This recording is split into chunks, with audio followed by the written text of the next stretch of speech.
Bem, senhoras e senhores, neste momento, daremos início ao 5º painel deste seminário sobre o acesso à justiça e barreiras processuais para a obtenção do direito, com o excelentíssimo senhor juiz do trabalho, titular da primeira vara do trabalho de Taubaté, São Paulo, Guilherme Guimarães Feliciano, é presidente da Associação Nacional dos Magistrados da Justiça do Trabalho, Ana Matra, professor associado do Departamento de Direito do Trabalho e da Seguridade Social, livre docente em Direito do Trabalho da Faculdade de Direito da Universidade de São Paulo, doutor em Direito Penal pela USP e Direito Processual Civil pela Faculdade de Direito da Universidade de Lisboa. Convidamos, então, à tribuna, com alegria e com o nosso aplauso, doutor Guilherme Guimarães Feliciano.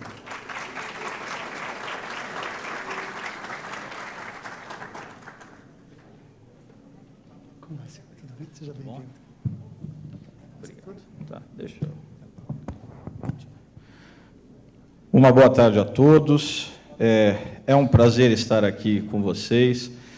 Eu agradeço aqui imensamente a diretoria da CNTC por este convite para que a Ana Matra possa participar e discutir com vocês alguns aspectos desta reforma e no que nos diz respeito, especialmente os aspectos processuais, que são muito relevantes para todos nós, especialmente para os trabalhadores brasileiros, e serão ainda mais, evidentemente, a partir do próximo dia 11 de novembro, que é quando esta reforma entra em vigor.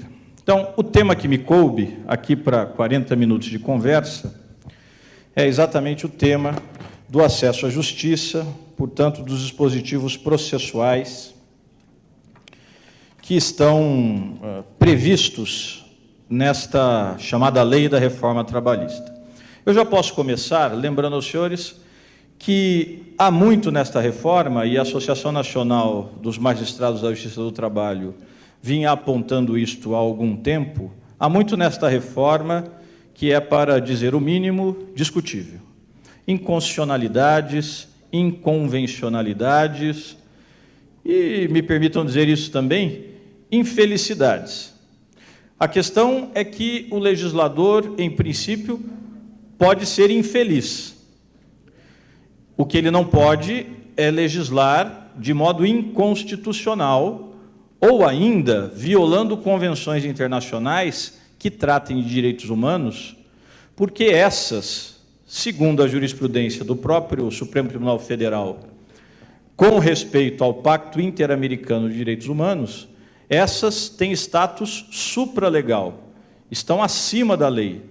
Portanto, nenhuma lei ordinária poderá contrariar, tampouco, estas convenções internacionais de que o Brasil seja parte, que estejam ratificadas, aprovadas pelo Congresso Nacional, por decreto legislativo, e promulgadas pelo Presidente da República por decreto do Poder Executivo. É o que acontece, por exemplo, com o Pacto de São José da Costa Rica. É o que acontece com boa parte das convenções da Organização Internacional do Trabalho.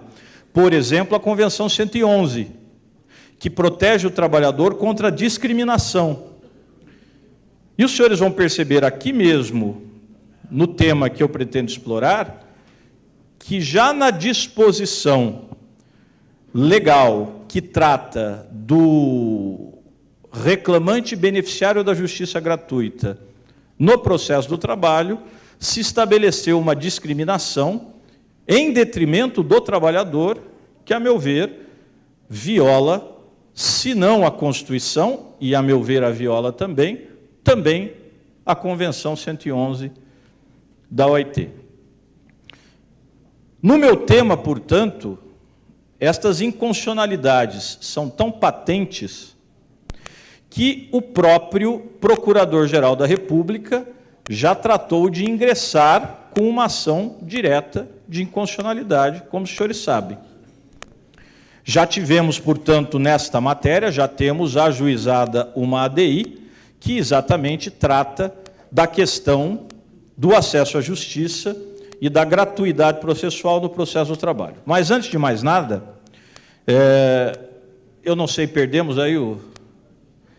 Antes de mais nada, eu queria mostrar aos senhores, quando eu dizia das infelicidades e daquilo que eventualmente o legislador faz, pode fazer, porque afinal é o poder legislativo, compete a ele constitucionalmente produzir a lei, mas que muitas vezes é feito, digamos, a partir de pressupostos equivocados. E aí, a meu ver, toda a reforma trabalhista, neste sentido, é em boa medida infeliz. Ela parte de um pressuposto equivocado. Qual é esse pressuposto? E aí, se nós recuperarmos aqui as imagens, eu vou mostrar aos senhores em um gráfico. Se não, os senhores vão imaginando aí o gráfico. O que nós mais ouvíamos no Congresso Nacional, quando se apresentavam os pressupostos da reforma, quando os próprios parlamentares que defendiam a ideia vinham nos dizer por que é que esta reforma é importante, o que mais se dizia era o seguinte: o empresariado brasileiro está sufocado.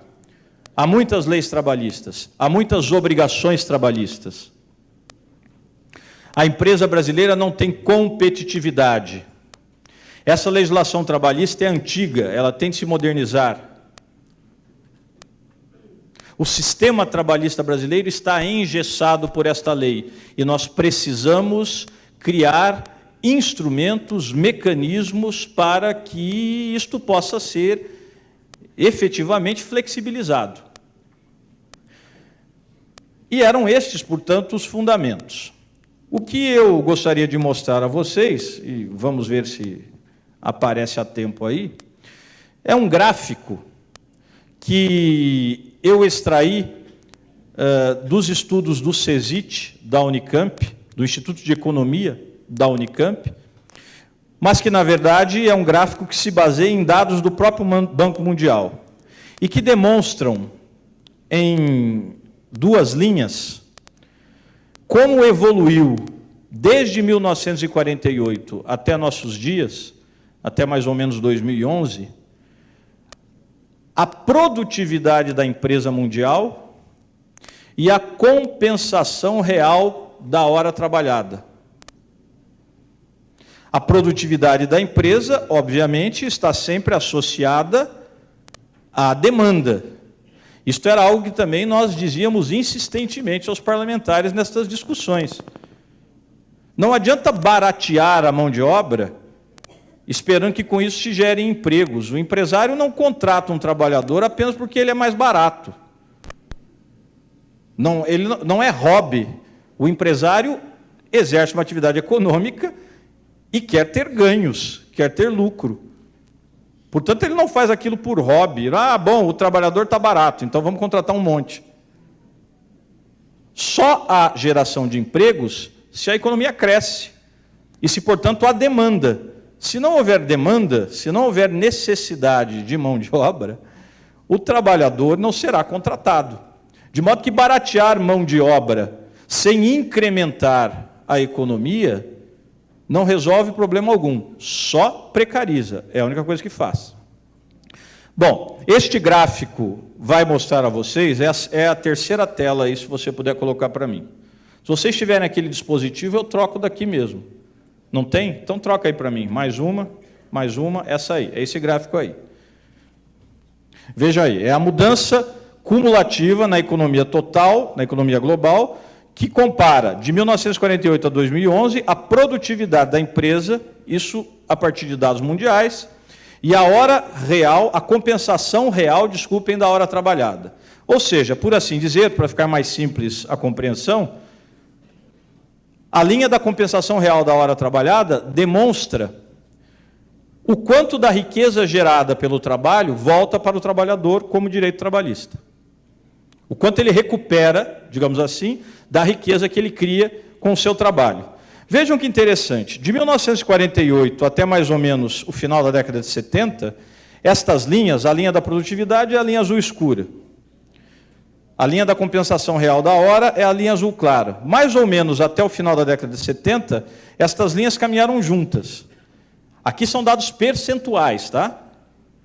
Então, os senhores percebam que tanto a produtividade da empresa quanto a compensação real da hora trabalhada cresceram percentualmente em relação ao ponto zero, que, apenas para efeito desse gráfico, é 1948. Mas, no final da década de 70, vejam ali, há uma separação. Estas linhas passam a caminhar com inclinações diferentes. A produtividade mantém, basicamente, a mesma inclinação, que deve ser aí algo em torno de 30 graus, não sei. Enquanto que a compensação real da hora trabalhada se estabiliza e passa quase, ela tem inclusive ali um decréscimo, depois alguma oscilação, mas é quase uma reta. E aqui eu tenho um espaço, este espaço entre a linha da produtividade que seguiu crescendo e a compensação real da hora que se estabilizou, ele indica proporcionalmente o quanto mais a empresa assimilou a riqueza criada pelo trabalho em relação à devolução desta riqueza para o trabalhador em forma de direitos trabalhistas. Então, os senhores percebam que, do ponto de vista percentual, proporcionalmente, a mordida sobre a riqueza, podemos aqui, não precisamos nem discutir, digamos, ou estabelecer este debate, que é um debate clássico da economia, sobre o que é que gera riqueza. Se é só o trabalho, como o próprio Karl Marx chegou a dizer, não é? Ou se a inovação também cria riqueza, como disse Schumpeter. O fato é que da riqueza criada, os senhores percebem que proporcionalmente, a partir do final da década de 70, a participação da empresa aumentou e a participação do trabalhador estagnou-se. Agora, só para a gente se situar, o que acontece no final dos anos 70 e início dos anos 80? Nós vínhamos de um modelo econômico mais ou menos bem distribuído, especialmente entre os países ocidentais, baseado nas ideias de Bretton Woods, que envolviam inclusive a ideia de um Estado que deveria intervir na economia para fomentá-la, e caminhamos, a partir de Margaret Thatcher, do thatcherismo, Ronald Reagan, caminhamos para o que se chamou o Consenso de Washington, e que a maior parte de nós identifica pela expressão neoliberalismo. Um Estado que interviesse menos na economia, deixando as coisas acontecerem. Um Estado menos interventor. Uma menor participação da própria lei na regulação dos mercados. E é exatamente a partir deste momento em que há essa estabilização da compensação real da hora, enquanto a produtividade segue crescendo. Isto evidencia, meus caros, a partir desse discurso que nós ouvíamos no Congresso, e diante dos dados que nós temos em nível mundial, basicamente o seguinte: independentemente da legislação que tivemos no mundo nesse período todo, a produtividade cresceu. A produtividade cresceu. Se eu posso associá-la à competitividade, veja, sempre veio crescendo. O que se estagnou com esta ideia de Estado mínimo, de um Estado que interfira menos, que regule menos, inclusive os mercados de trabalho, o que estagnou foi a retribuição do trabalhador pela riqueza criada. Isto é que estagnou. Este gráfico nos mostra, portanto, que esse discurso diz muito mais sobre como aumentar margem de lucros a partir de uma estagnação da retribuição do que propriamente sobre como melhorar a produtividade da empresa. Porque esta cresceu de modo mais ou menos uniforme e segue crescendo. Em 2011, 254,3% a partir do marco zero em 48. Já a compensação real da hora, só 113,1% em 2011. Uma diferença de quase o dobro a essa altura, a partir do final da década de 70. Então, esta é a realidade. O que me parece desmonta esse argumento econômico de que as empresas estariam sofrendo perdas imensas em relação ou em função da legislação trabalhista. Dito isto, e mostrando como o pressuposto que informou toda esta reforma não é o mais adequado, vamos adiante. O que é a reforma, os senhores conhecem bem. O governo pretendia inicialmente fazer uma mini-reforma, não é? E enviou lá um projeto, que era o projeto de lei 6787, que tinha mais ou menos 10 artigos no texto original, modificados, e o relator, deputado Rogério Marinho, transformou isso em um relatório de quase 200 laudas, alterando praticamente mais de 120 artigos. Né? E ainda disseram, não, mas houve o devido debate. Não houve debate nenhum, pelo menos na Câmara dos Deputados, nós fomos debater 10 artigos que estavam sendo modificados e, no final, depois do debate desses 10 artigos, surge um relatório que modificava 120. Então, é claro que 110 não foram debatidos. É matemática básica. Ah, vamos debater no Senado. No Senado, a conversa era o seguinte, não, o Brasil tem pressa. Como o Brasil tem pressa, embora haja problemas, o relator admitia, o senador Ricardo Ferraço admitia, embora haja problemas, deixemos que o governo, por meio de medida provisória ou por meio de vetos, corrija. O Senado vai aprovar. Então, a Casa Revisora praticamente abriu mão da sua função constitucional para que o governo fizesse os vetos. E o governo não fez veto nenhum, como os senhores sabem. Então, este foi o quadro político. E, nesse contexto, os senhores já percebem aí, na própria alma do projeto, mas já no texto do relator, a primeira violação à garantia do cidadão de proteção judiciária. O artigo 8º, os senhores sabem disso, foi modificado para, entre outras coisas, dizer, primeiro, que súmulas do TST não poderão criar direito novo, não previsto em legislação, e nem obrigação, igualmente, não prevista em legislação. O que eu dizia até hoje em uma entrevista é uma visão um pouco tacanha. Hoje, toda a teoria geral do direito sabe bem que a norma se extrai do texto. A norma não é o texto, de modo que a norma jurídica pressupõe a interpretação. O juiz necessariamente vai participar, portanto, da criação da norma jurídica. A norma não é o texto, a norma se extrai do texto. É impossível pensar em norma jurídica sem pensar em interpretação / aplicação da fonte formal do direito. Então, aquela visão que já aparece no parágrafo 2º é uma visão tacanha. Mas vem o parágrafo 3º e diz o seguinte, juízes do trabalho, em matéria de acordo e convenção coletiva, reger-se-ão pelo princípio da intervenção mínima. É um novo princípio que a lei aduz ao processo do trabalho, o princípio da intervenção mínima, ou ao próprio direito do trabalho. De tal maneira que o juiz, então, deverá analisar, já que um dos eixos fundamentais da reforma é o negociado sobre o legislado, o juiz deverá analisar apenas os requisitos essenciais do negócio jurídico. Quais são eles? Aqueles que estão no artigo 104 do Código Civil.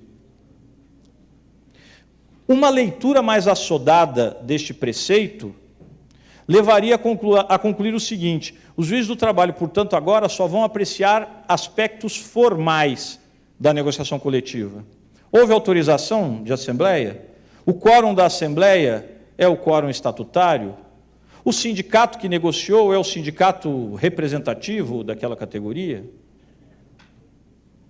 Os prazos legais foram observados? O instrumento está adequado? E o juiz não se pronunciaria sobre o conteúdo da cláusula. Esta cláusula viola diretamente o texto constitucional? Esta cláusula viola lei imperativa que não pode ser flexibilizada pela negociação coletiva? Esta norma viola a ordem pública social? Então, uma leitura assodada, apressada, desse parágrafo 3º, levaria-nos a concluir isto. O juiz agora só aprecia aspectos formais, e os aspectos de fundo não serão examinados. A categoria é que definirá se aquilo é bom ou não é. E aí, me permita dizer, se interpretarmos assim, estaremos interpretando este parágrafo 3º de modo a torná-lo inconstitucional. A norma que estaremos extraindo deste parágrafo 3º será uma norma inconstitucional.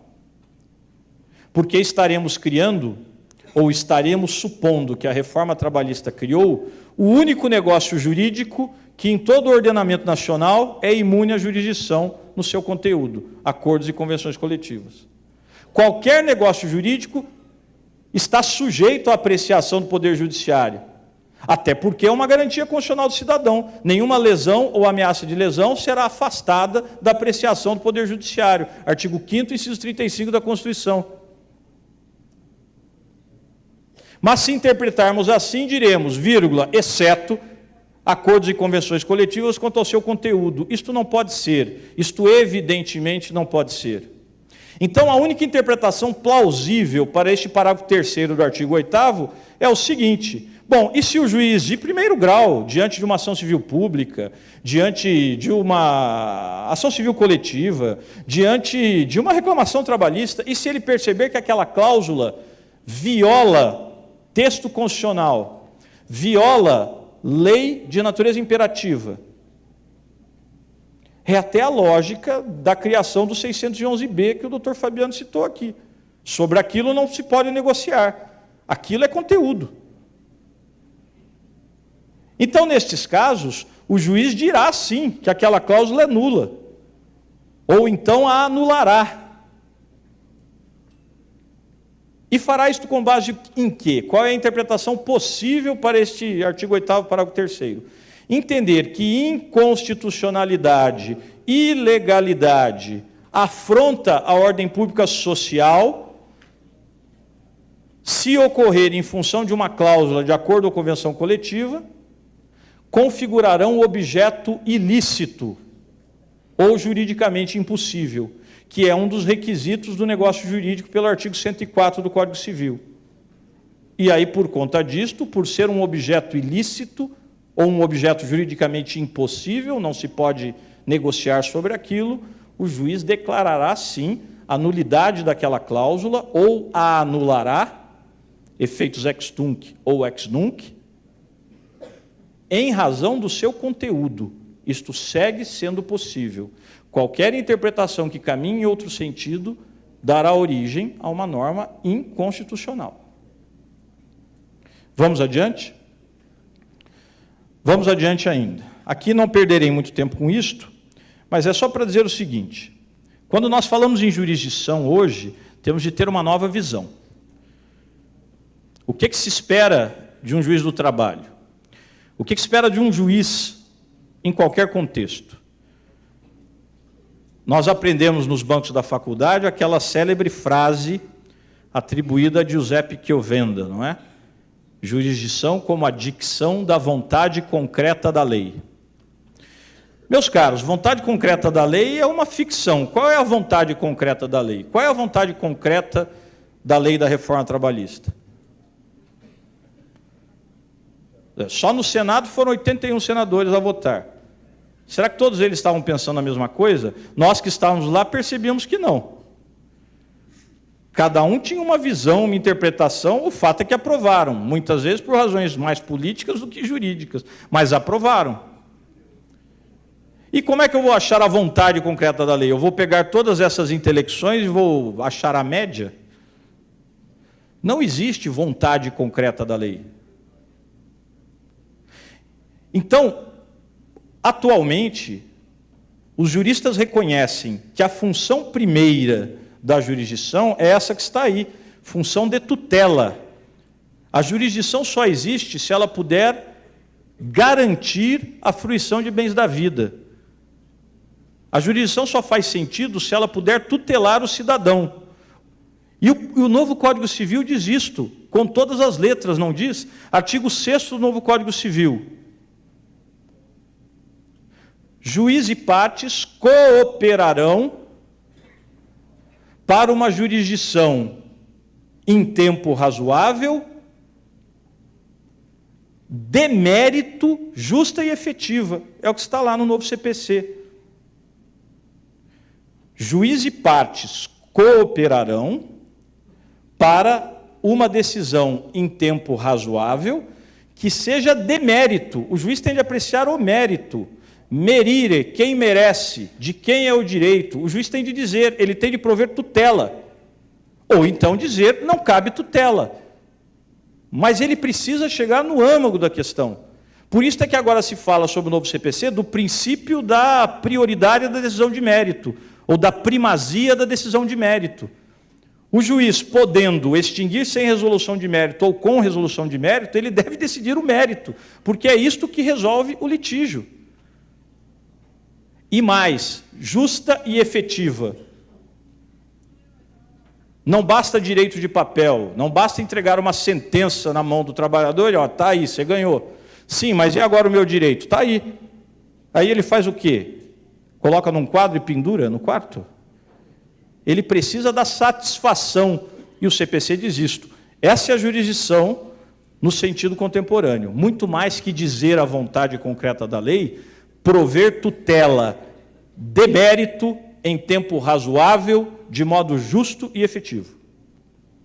Mais do que isso, e nesta linha, reconhecer então que a efetividade da jurisdição decorre do devido processo legal. Jurisdição inefetiva, que só declare, só reconheça o direito, mas não faça o direito valer, não atende ao devido processo legal.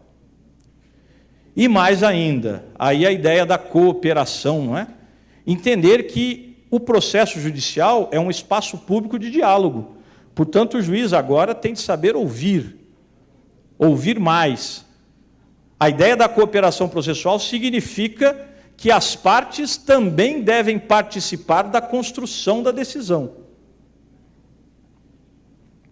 Então, este é o nosso foco. Agora vamos ver o que a reforma fez com isto. Vamos adiante? Vamos adiante. E mais uma vez. E mais uma vez. Nesta linha, meus caros, e para buscar esta justiça, os senhores já devem ter ouvido falar das célebres ondas de Mauro Capelletti. Mauro Capelletti, jurista italiano, e Brian Garf têm uma obra muito conhecida que se chama Acesso à Justiça.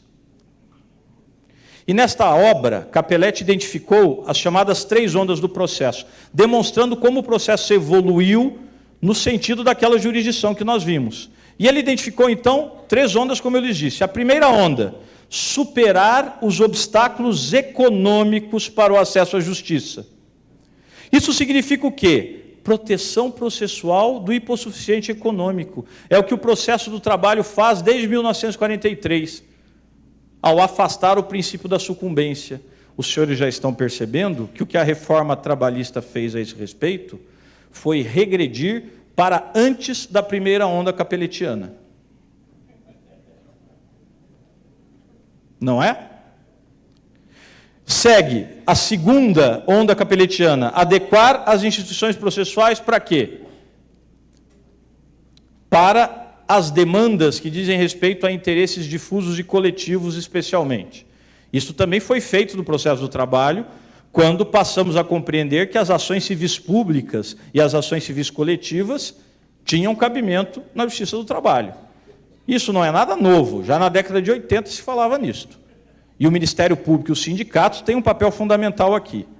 E a terceira onda capelletiana, o novo CPC, o CPC de 2015, caminhou neste sentido. Construir um sistema jurídico e procedimental mais humano, implementando formas para a simplificação dos procedimentos, tornando o processo um instrumento de efetiva distribuição de cidadania. Aí nós chegamos naquele conceito de jurisdição que eu apontei antes.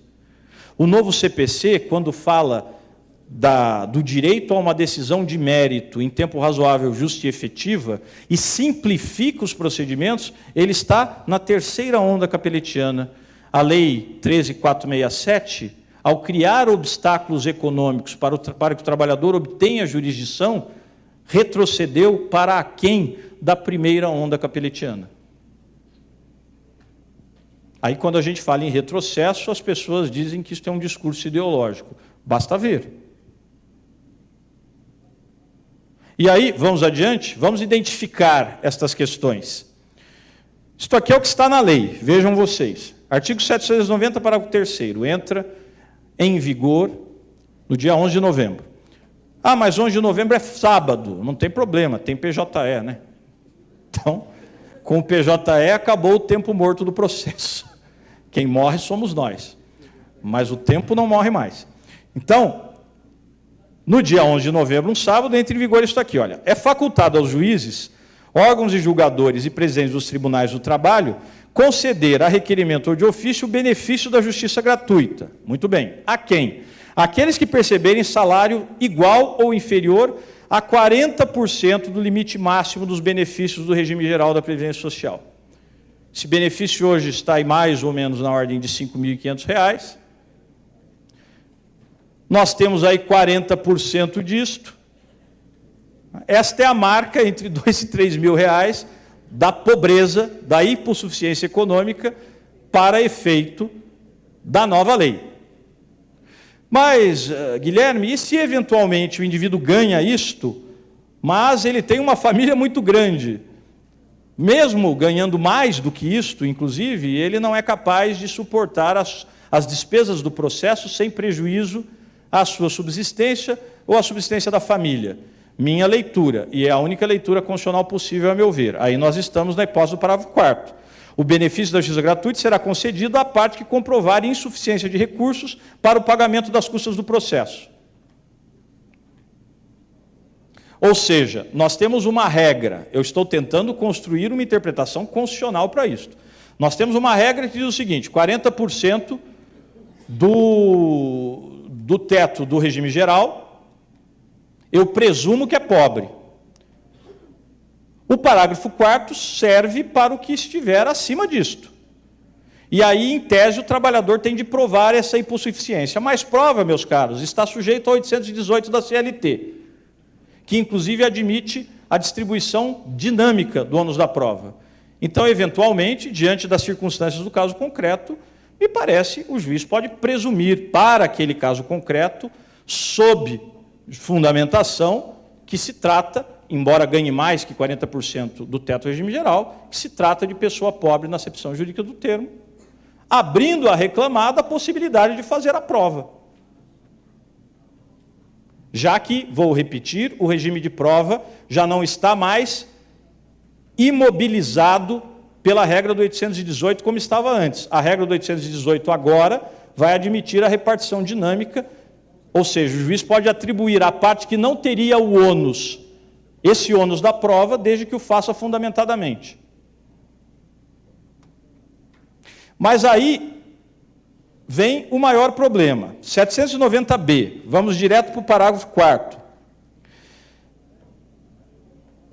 Primeiro caput, desculpem. A responsabilidade pelo pagamento dos honorários periciais é da parte sucumbente na pretensão objeto da perícia, ainda que beneficiária da justiça gratuita.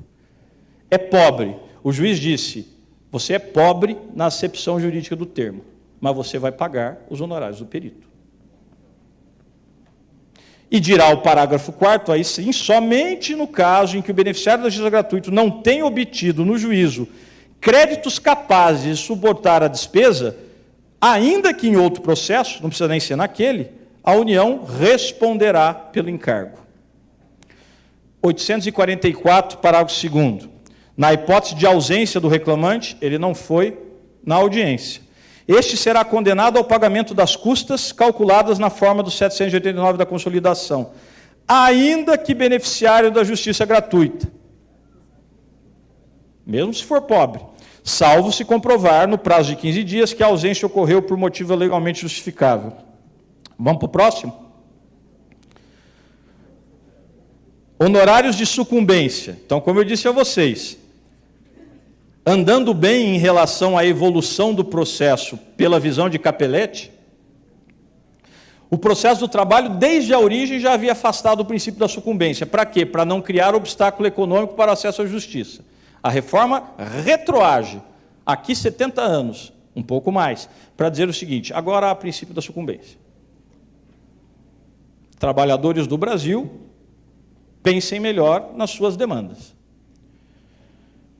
Mas aí se vai além e se diz o seguinte: ao advogado, ainda que atue em causa própria, serão devidos honorários de sucumbência, fixados entre o mínimo de 5% e o máximo de 15% sobre o valor que resultar da liquidação do proveito econômico obtido ou sobre o valor atualizado da causa. Aí vejam, parágrafo 3º, na hipótese de procedência parcial, e aqui será uma luta, disputa de sentido para saber o que é procedência parcial, o que vai configurar sucumbência recíproca. O sujeito pediu 100 mil de horas extras, conseguiu 90 mil. Eu tenho sucumbência recíproca? Minha visão, eu vou definir a sucumbência pelos pedidos, procedente e improcedente. Procedente em parte é procedente. Sucumbência em caso de improcedência. Mas isso será objeto de disputa.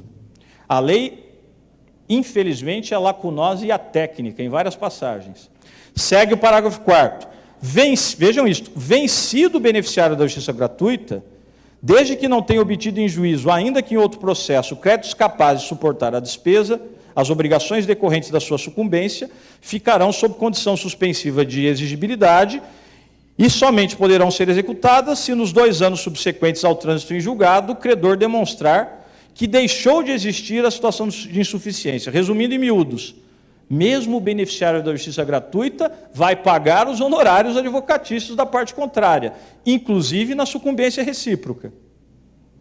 Se ele não tiver crédito para isto, nem no processo em que ele está naquela sucumbência, e nem em outros quaisquer tramitando, então, neste caso, há uma suspensão de 2 anos da exigibilidade dos honorários.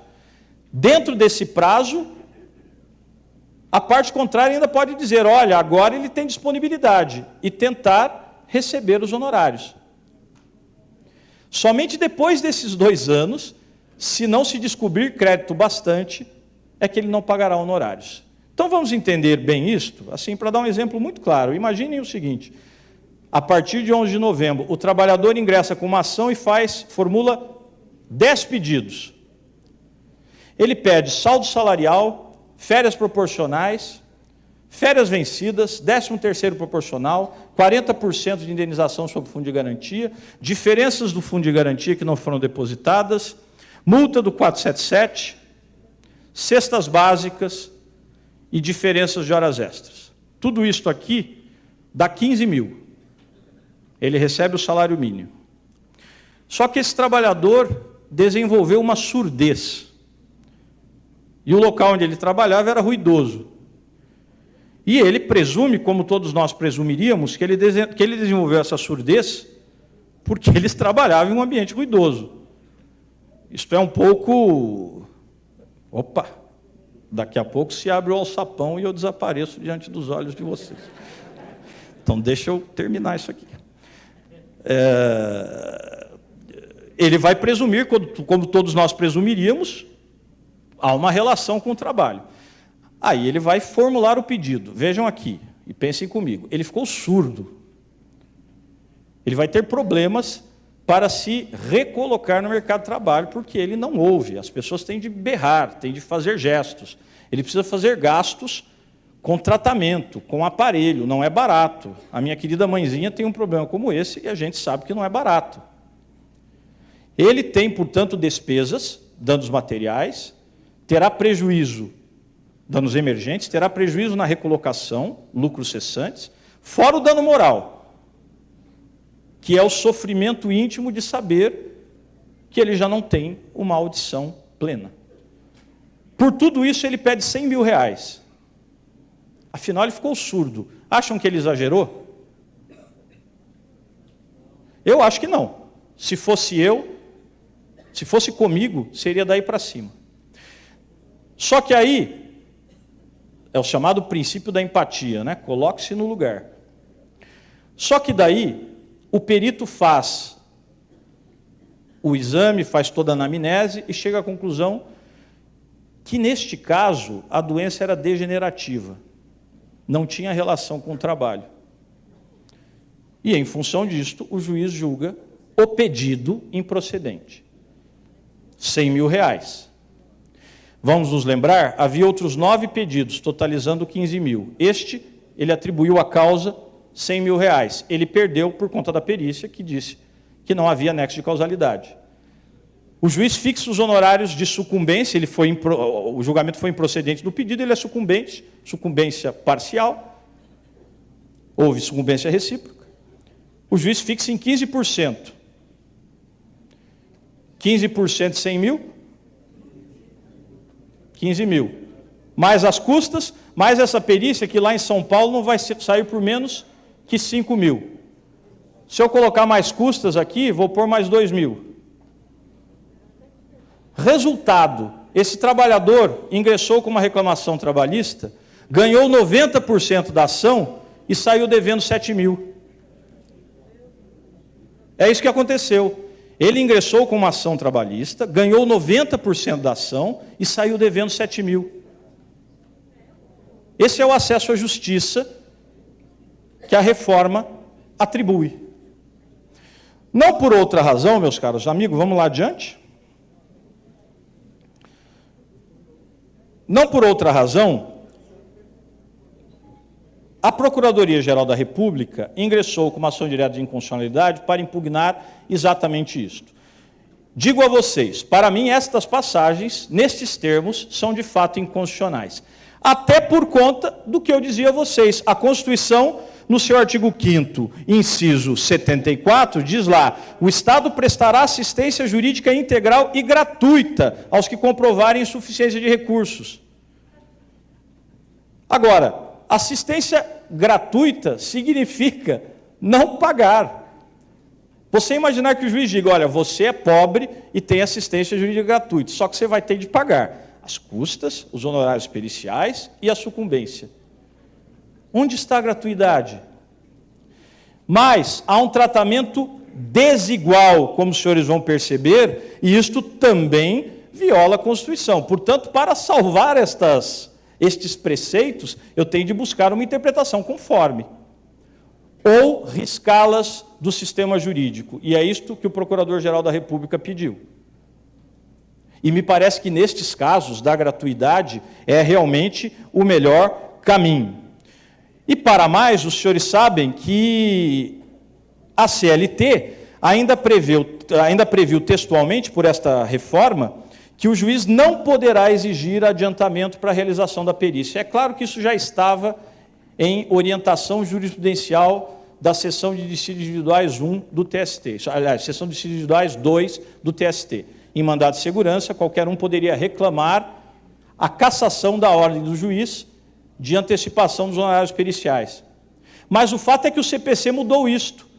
O CPC hoje admite textualmente esse adiantamento, e no processo do trabalho não haverá. Querem ver mais discrepância? Coloca aí para mim, por favor. Agora é CPC.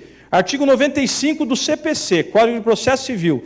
Cada parte adiantará a remuneração do assistente técnico que houver, sendo a do perito adiantada pela parte que houver requerido a perícia. Parágrafo 3º. Vejam, quando o pagamento da perícia for de responsabilidade do beneficiário de gratuidade judicial, ela poderá ser custeada com recursos alocados no orçamento do ente público, que é o que acontece hoje na Justiça do Trabalho. Paga com recursos alocados no orçamento da União, do Estado ou do Distrito Federal, no caso de ser realizada por particular. Perdão, este é o caso da Justiça do Trabalho. No processo civil, o beneficiário da gratuidade judicial não vai pagar os honorários do perito. No processo do trabalho, vai. Querem ver mais? Artigo 98 do CPC. A pessoa natural ou jurídica, brasileira ou estrangeira, com insuficiência de recursos para pagar custas, despesas e honorários advocatícios, tem direito à gratuidade da justiça, na forma da lei. Aí lá, parágrafo 1º, a gratuidade da justiça compreende, inciso 6º, os honorários do advogado e do perito, e a remuneração de intérprete e de tradutor. O trabalhador sempre foi concebido como hipossuficiente econômico por excelência. Ele agora, em princípio, paga tudo, desde que tenha crédito. Pode, inclusive, sair devendo, embora ganhe a maior parte do processo. E no processo civil, onde eu não tenho este pressuposto sociológico, a gratuidade é plena. O trabalhador, no seu processo, será discriminado pela sua condição de trabalhador. A regra se tornou muito mais rigorosa, quase draconiana, para o trabalhador, em comparação com o próprio processo civil. Vamos adiante? Não por outra razão, nós tivemos a ação, a ADI, ajuizada pelo Procurador-Geral da República. Então, aqui, para terminar, eu apontei aos senhores o que há de mais grave, a meu ver, nessas alterações processuais. Estas são inconstitucionais à primeira vista, como dizem os tribunais norte-americanos, prima facie. É uma inconstitucionalidade evidente. E há outros aspectos, que aí não terei tempo de abordar, que exigirão a interpretação do juiz. Aí eu mencionava até o parágrafo 3º. E quais os caminhos para essa interpretação? O principal caminho, me parece, está aqui. E é dado a todos nós pela própria Corte Interamericana dos Direitos Humanos, que é o chamado princípio pro homine. Em série de direitos fundamentais, e quando eu falo em acesso à justiça, falo em direitos fundamentais. Quando eu falo em direitos trabalhistas, falo em direitos sociais estrito sensu, que são direitos fundamentais, artigo 7º da Constituição. Direitos sociais estrito sensu estão naquela chamada segunda geração ou dimensão de direitos humanos. Em todos esses casos, interpreta-se sempre a favor da pessoa. E a norma específica só pretere a norma geral quando for mais benéfica. Qual é a norma específica agora? A nossa, a trabalhista. Qual é a norma geral? A do CPC. Pensem nisso. Não sei se esta será a tese que finalmente vencerá, mas é o caminho hermenêutico para se superar o que as mais das vezes vai apontar mesmo situações de inconstitucionalidade. E para mais, vamos admitir então, agora nós temos o princípio da sucumbência no processo do trabalho. Foi um retrocesso? Foi, não tínhamos. O acesso à justiça, a superação das barreiras econômicas era mais garantida antes. A partir de 11 de novembro, teremos mais barreiras econômicas para que o trabalhador tenha acesso à justiça. Mas ainda assim, vamos discutir o direito intertemporal. Para os processos em curso, eu já terei sucumbência advocatícia. Então, o trabalhador fez o pedido lá em 2014, o processo ainda não terminou. Não tinha sucumbência. Agora vai ter. E aí ele vai ser surpreendido, mesmo que seja beneficiário da justiça gratuita, por uma sucumbência imensa em cima de um valor da causa que ele estipulou numa época em que ele não esperava esse resultado. Isto é justo? Parece evidente que não. Mas os senhores saibam, esta também será uma discussão aberta. Já há até aí, em uma determinada região, um despacho em que o colega já pede para que a petição inicial seja adequada com pedidos liquidados, porque, no final, ele condenará nos honorários advocatícios. Qual é a minha visão a respeito? Vejam, quando eu penso em norma que define responsabilidade por honorários advocatícios, eu não estou falando só em direito processual. Eu estou falando, sobretudo, em direito material. Eu estou falando em obrigação. Imaginar que o juiz possa condenar a parte sucumbente ao pagamento de honorários advocatícios significa supor que o juiz gerará obrigação no contexto da relação processual. E a obrigação pertence ao direito civil. Aí nós temos, então, o que a doutrina chama de norma processual de efeitos materiais. E a norma processual de efeitos materiais, como a própria norma processual, não pode retroagir para alcançar situação anterior. Isto até foi muito utilizado, e eu sempre faço essa lembrança, quando foi criada a Lei 9.099, a Lei dos Juizados Especiais Criminais. Por quê? Porque a lei era uma lei processual, mas estabeleceu para os crimes de menor potencial ofensivo transação penal, estabeleceu suspensão condicional do processo, representação para a ação penal em caso de lesões leves ou culposas e por aí vai. Todos os aspectos processuais, mas que diziam respeito, na verdade, à liberdade do cidadão, naqueles casos em que não houvesse representação. O que é que entenderam os tribunais, inclusive os superiores? Embora seja lei processual, tem efeitos materiais. E, portanto, como acontece com a lei material penal mais benéfica, retroage. Aqui nós estamos diante de uma lei processual trabalhista com efeitos materiais. O raciocínio mutatis mutandis tem de ser este. Qual é o efeito para uma lei material? Não vai retroagir para prejudicar situações anteriores. Quando é que se criou, digamos, a necessidade de se custear um advogado por parte do réu? Quando houve o ajuizamento da ação. Ali é que teria de ter surgido uma obrigação de reparar. Naquele momento não havia norma para isto. A meu ver, agora será fazer retroagir uma lei processual de efeitos materiais, contrária a uma situação em que a expectativa já estava juridicamente conformada, de que não haveria esta despesa. Em relação a uma obrigação que, a rigor, no plano material, surgiu lá atrás, porque lá atrás é que houve a contratação do advogado pelo réu.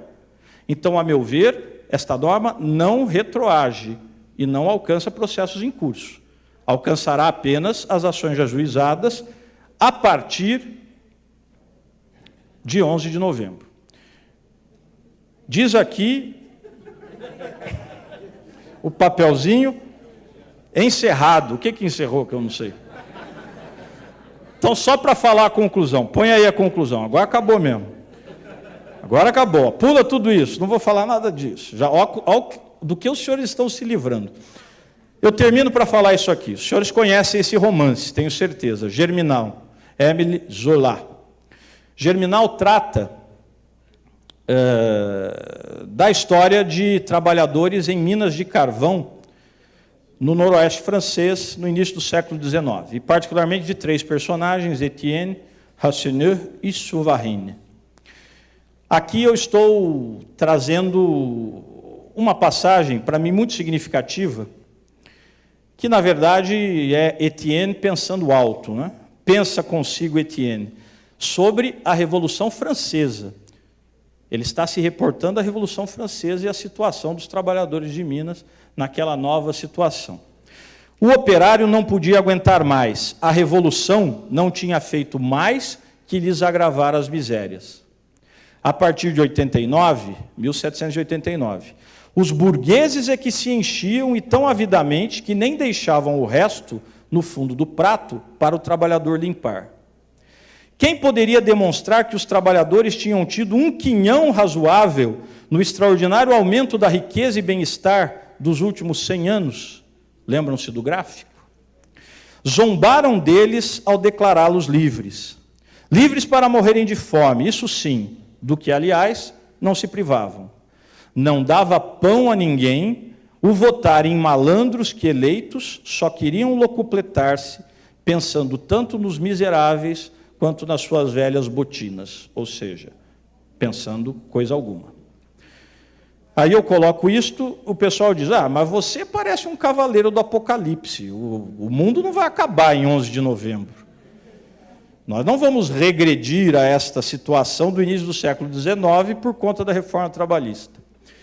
Me permitam dizer a vocês, acho mesmo que não. Acho que não regrediremos. Acho que caminharemos. Acho que o Estado Social resistirá. Acho que os direitos sociais seguirão sendo tutelados pela Justiça do Trabalho. Mas acho isto porque sei que o Brasil ainda terá juízes do trabalho, procuradores do trabalho, advogados trabalhistas e sindicatos. Muito obrigado.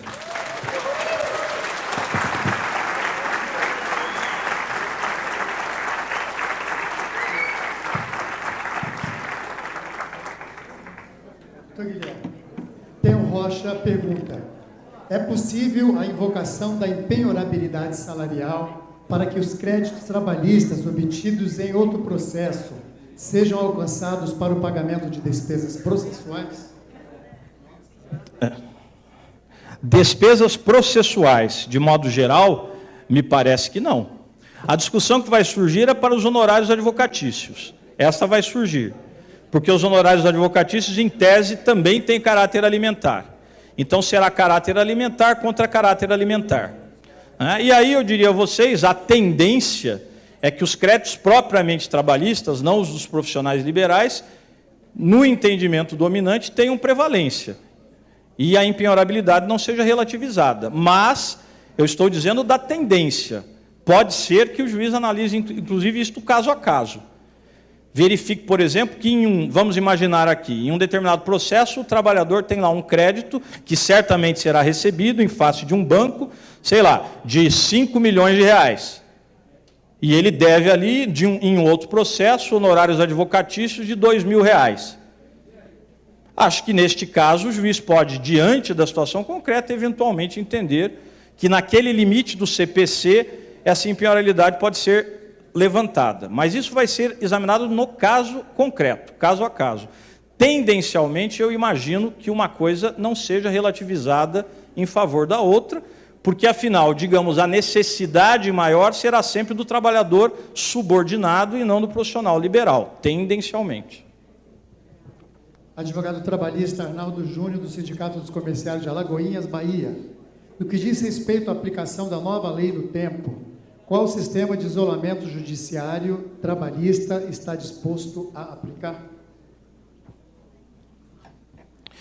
Então, é como eu disse, qual é a regra da aplicação, estou imaginando que é no tema da minha palestra aqui, da aplicação da lei processual no tempo.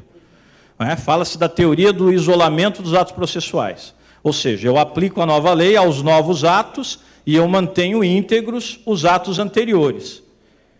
Então, a nova lei processual incidiria imediatamente sobre os processos em curso para os novos atos processuais, sem interferir com os atos anteriores. Isto até foi textualmente dito no novo CPC, quando ele entrou em vigor, é um dos últimos artigos, no sentido exatamente de que a lei processual não retroagirá, mas incidirá nos processos em curso para os atos subsequentes. Até aqui, segredo nenhum. A questão é a que eu disse, algumas leis processuais têm efeitos materiais. E se esses efeitos materiais tiverem uma característica retroativa, como é o caso dos honorários, a meu ver, nós estaremos indevidamente, neste caso, fazendo retroagir efeitos de lei processual de efeitos materiais.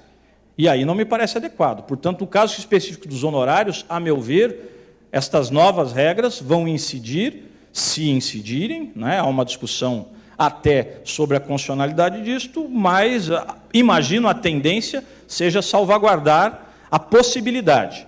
Se isto acontecer, incidirá, a meu ver, nos processos novos. Aí não se aplica essa teoria do isolamento dos atos processuais, exatamente porque eu estou falando de efeitos materiais de ato, de situação anterior à entrada em vigor da lei. A Cristiane Amaral, advogada Sindicato de Taubaté. Nas ações trabalhistas, onde o reclamante está assistido pelo sindicato, quem arcará com os honorários advocatícios? E como fica a questão da justiça gratuita nos casos onde o sindicato é substituto processual, ações coletivas, ações de cumprimento? Interessante. Deixar aqui o meu abraço a Taubaté, minha querida jurisdição. Um dia para lá voltarei. Um amigo outro dia me disse o seguinte, o sonho do Guilherme é ser juiz em Taubaté, mas ainda chego lá. A hora que acabar na Matra, eu lá estarei. Bom, o sindicato é substituto processual. A sucumbência, Então, e aí a sucumbência, inclusive, na condição de substituto processual, será do próprio sindicato. Agora, se eu estou pensando na situação em que o reclamante é assistido pelo sindicato, no caso de assistência, o autor é o reclamante, não é o sindicato. Então, aqui aquela distinção célebre entre a legitimidade para ser parte, que é uma coisa, a legitimidade para estar, ou a capacidade, se preferirem, para estar no processo, que é outra coisa, e a capacidade postulatória, que é uma terceira coisa. São três coisas distintas. Quando eu tenho substituição processual, a parte é o sindicato. Essa é a ideia de substituição processual. Ele reclama em nome próprio o direito alheio. Então, a parte é o sindicato, de modo que o sucumbente será ele. Agora, se o sindicato está apenas assistindo, autor é o trabalhador. O reclamante, trabalhador, ele é o autor. O sindicato o assiste, dá assistência jurídica, mas quem vai sucumbir é o autor e não o sindicato. Então, aí, neste caso, a sucumbência é restrita ao trabalhador, com todos esses efeitos que nós dissemos aqui. Doutor Guilherme, receba a nossa gratidão, a gratidão da CMPC, de todo esse público aqui. Muito obrigado. Pela aula trazida a todos nós. Foi um prazer, uma honra. Até uma próxima.